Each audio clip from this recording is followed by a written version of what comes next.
Hey, this is Erin with Parks Ag Solutions, and this is what I call our marketing assistants. And this is the first time for the month of August. I actually have somebody that is joining me.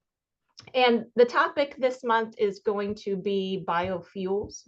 And that's something that has been talked about a lot in the ag community, especially that started about this time last year. I know absolutely nothing about that, but luckily I have somebody that does. Jim Mitchell has been a friend of mine since about 1998, and that's been a long time ago. So, Jim, thank you for joining us, and we are especially interested in learning of what you can teach us. My pleasure. Thanks for having me on. As Aaron mentioned, my name is Jim Mitchell.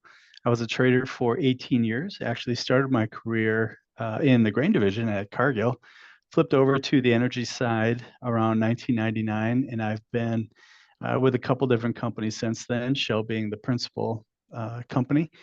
And then I ran research for the London Stock Exchange commodity division for 8 years. And now I'm with a company called Wood Mac that focuses on energy consulting and analysis.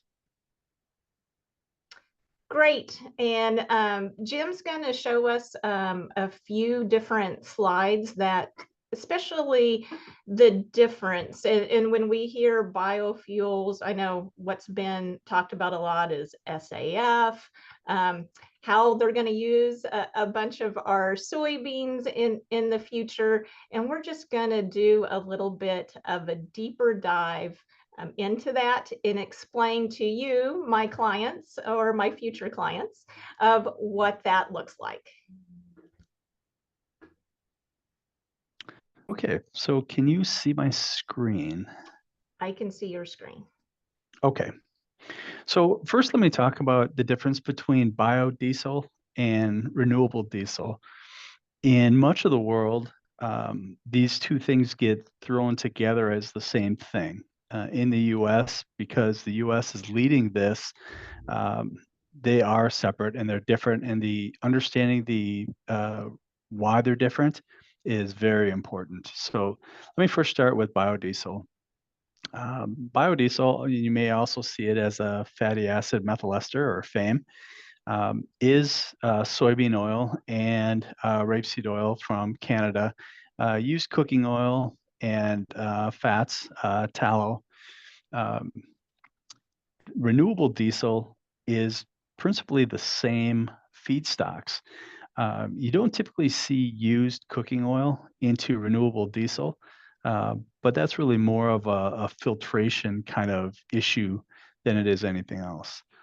So you can see on the second line here, the process is different, and I won't get into much of the details of that process, but other to say that transesterification is essentially adding um, a potassium-based base to vegetable oil, mix it up, and that's pretty much it.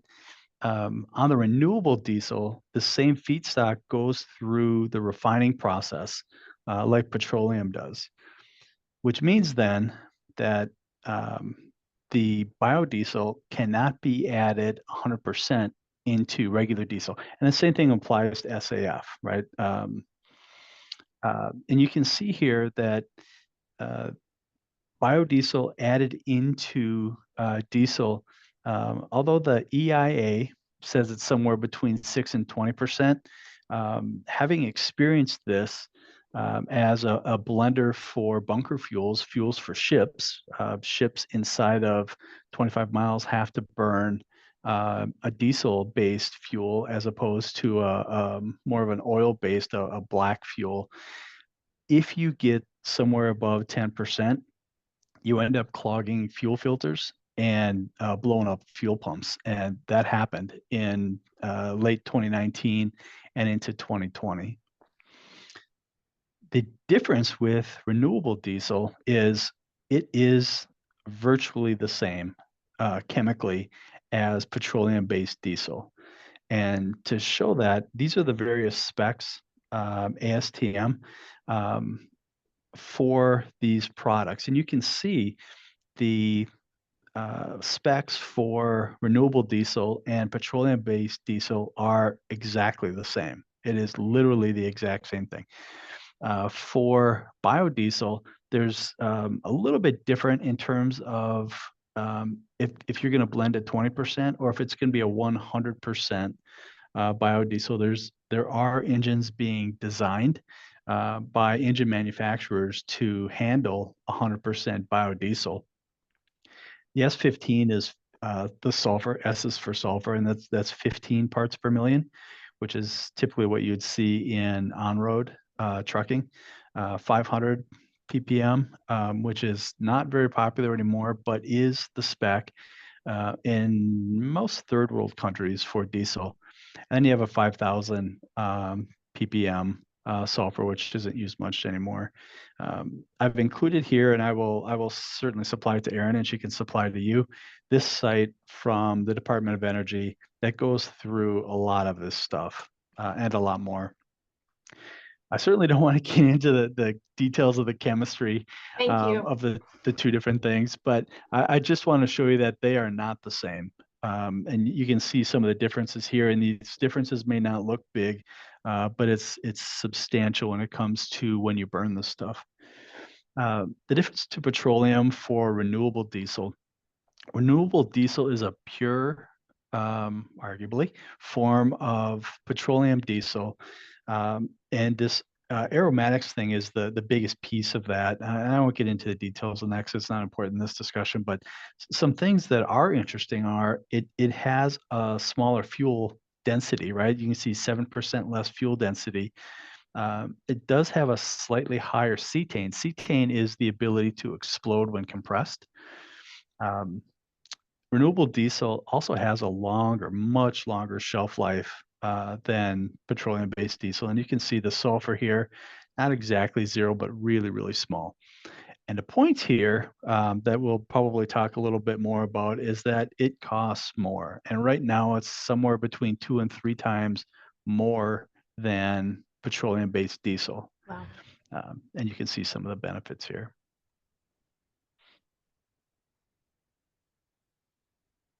So just in general, you're exactly right. I think in the ag community, when we hear renewable diesel and biodiesel, I don't think there is a lot of separation of the two. It seems like when I read something, a lot of times they're, the information is mushed both of them together. It is, and I think some of that has to do with the fact that this is still relatively new, and the journalists may not understand the difference. For somebody that is putting one or either of these in their tractor, for example, you're going to want to know the difference. Yes. Parts are hard enough to come by as it is. We don't need to make it any more difficult. So getting into why is China, for example, dumping used cooking oil into the U.S. So I want to step back a little bit and give you a little bit of idea that because it's not just the Inflation Reduction Act that is of importance here. So if you remember, the Bilateral Infrastructure Act passed first. Much of this had to do with improving roads, airports, government buildings. There was a small piece in there, if $4 billion is small, for governmental agencies to purchase vehicles and establishment of charging stations. The way that we see this, I'm based in Houston. The way that we're seeing this in Houston, for example, is my mailman drives an electric van now, which he apparently loves. But that's where this came from. The CHIPS and Science Act, this mostly had to do with reshoring the United States' ability to make chips. There was a small piece in there, if 25 billion again is small, for primary research on alternative energy technology. You can see the numbers here. In the Inflation Reduction Act, There's really two sections that are of interest and should be of interest. There are a few more that have to do with manufacturing credits and stuff, but this one, 40-B, and this is an internal revenue code, so an IRS section that was funded by the Inflation Reduction Act. So 40-B, you can see it was put into the Internal Revenue Code in 22. It expires here in a few months, and it will be replaced by this Section 45Z, which is the Clean Fuel Production Credit. And you can see that goes for a couple of years. After December 31st of 2027, it's pretty likely that there will be funding for this again. Obviously, it depends on who's in the White House and control of Congress, which I guess impacts all of us for various reasons. But anyway, this is the actual credit. Now, this is a revenue credit. To be clear, this is not a loan guarantee or a grant or anything. This is a revenue credit for somebody who actually produces this stuff. So for non-aviation fuel, you can see it's 20 cents a gallon, and that's 5 times bigger, $1 a gallon, if certain criteria are met. And this certain criteria being met is an important point I'm going to touch on in a minute. You can see for sustainable aviation fuel, it's a little bit higher. So for this certain requirements being met, the 2 senators from Indiana, along with 12 other senators, principally from the Midwest, sent a letter to the Secretary of the Treasury, Janet Yellen, and that actual letter is on Todd Young's site, and I can give you the link for that if you want to see it. It lays it out pretty clearly what the concerns are from certainly farmers, but the politicians in the Midwest.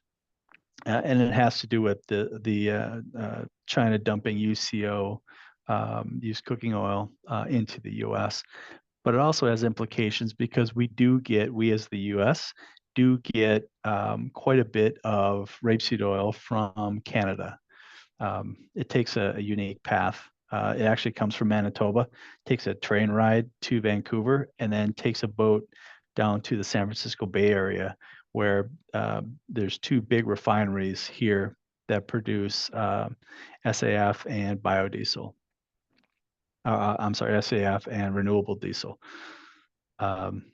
So it is going to be the Treasury and the IRS who are going to determine what are certified sites that can blend and capture this premium, this subsidy. So what I tried to lay out here is these are the various sites in the U.S. That produce biodiesel. Remember, biodiesel is a blend of soybean oil and essentially potassium hydroxide. You can see the various locations. Some of these are labs, so it's still producing very small amounts. You can see in Virginia, North Carolina, for example, and in Massachusetts and in Maine, and in Florida here. These are relatively small facilities blending this stuff together. In Texas, you can see it's a bigger number. But 11,000, that's KBD is 1,000 barrels a day. And there's 4 sites here in Texas. 11,000 barrels a day is not very much. To give you some perspective, the size of the diesel market in the US is about 3.8 million barrels a day, every day. And the size of the jet market in the US is about 1.78 million barrels a day. So a very substantial market. And to expand on that, the entire world is about 4.7 million barrels a day. Okay, so flip over to the renewable side. So you'll notice a very big difference in where this stuff is produced. And the reason is because renewable diesel has to go through a refinery. It goes through a processing unit called a hydrocracker. That strips the impurities away, and it does in petroleum intermediary that turns into diesel and jet fuel. So This stuff is more expensive to make. Um, the benefit, though, is it drops 100% into the diesel blending pool and can go into, diesel can go into the diesel blending pool. The sustainable aviation fuel can go into the aviation fuel, the path, the pipelines and tanks right to the airports. The last point I want to make is that, uh, as I mentioned, the 14 senators, principally in the Midwest, sent a letter to the Treasury Department. Europe, the EU, so specifically France and Germany, complained about the same thing around the beginning of 2023. And the European Union started putting tariffs on Chinese-based used cooking oil. By the way, they're also blending in palm oil into this UCO and then pushing that out. And the tariffs were somewhere between 15 and 35%. So averaging somewhere around 20% tariff on this Chinese cooking oil, it's squashed almost to zero the imports into the European Union of this Chinese cooking oil. The U.S. is probably doesn't have to put tariffs on, because if the U.S. takes away the subsidy, as I showed up here, the subsidy for biodiesel or SAF, that's going to act as it's going to have the same result of that tariff, and it's going to squash Chinese UCO coming in. It's important to note now, China has a 2025 mandate of 50,000 tons a year, and they're about 100 now of production in China. So they're already over their 2025 mandate. China, I think their usage is somewhere around 850,000 barrels a day of jet fuel, so it's substantial. It's also important to note that China is short, which means they don't have enough soybean oil and palm oil, virgin palm oil and soybean oil. So they're importing that stuff, and they're exporting somewhere around 2 million tons a year of used cooking oil. Yeah, I find that with that slide that you have pulled up right now, the SAF, and we knew that there was a credit. We have always heard that, but it's interesting to see it in black and white of what such a big percentage for that SAF is actually tied to that credit. Yeah, it certainly is, and at $1.75 a gallon, when jet I looked briefly this morning is somewhere around $2.40 a gallon. $1.75 is a big chunk of that. So the incentive is substantial, which is initiating the reason that this is happening. And what the EPA is investigating 2 companies that are importing UCO into the U.S. Currently, and that investigation actually started in 2023. So what the 14 senators that I mentioned that sent the letter to the Treasury Secretary, in that letter, it asks for clarification before then 2025, because you can see that when the 45Z starts, but then also before there are any farmers that have to consider their planting options for soybean. Yeah. So I suspect we will see something relatively soon. Because of the nature of this and the nature of our political environment at the moment, we may not see it before November. But there's going to be a lot of pressure from Midwestern senators to get this out, so farmers have an idea of what they want to plant as far as this is concerned. Well, hopefully they will do better than what they have coming up with a farm bill, because that is almost a year now delayed as well. And there is speculation if we'll get that done before the next election as well. But yes, and it does, because these type, especially if you're going to be going into a renewable fuel destination buyer, that makes a difference of, what you think your growing plans could be.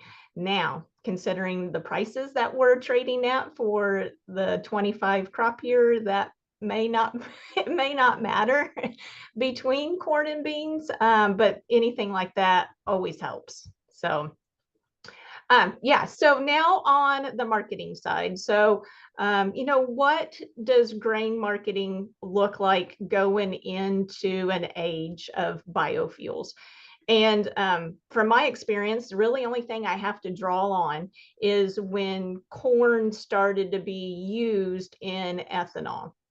And it was in 2005 where we came out with the renewable fuel standard. So from like 2006 to 2008, we really had an increase in commodity prices, period.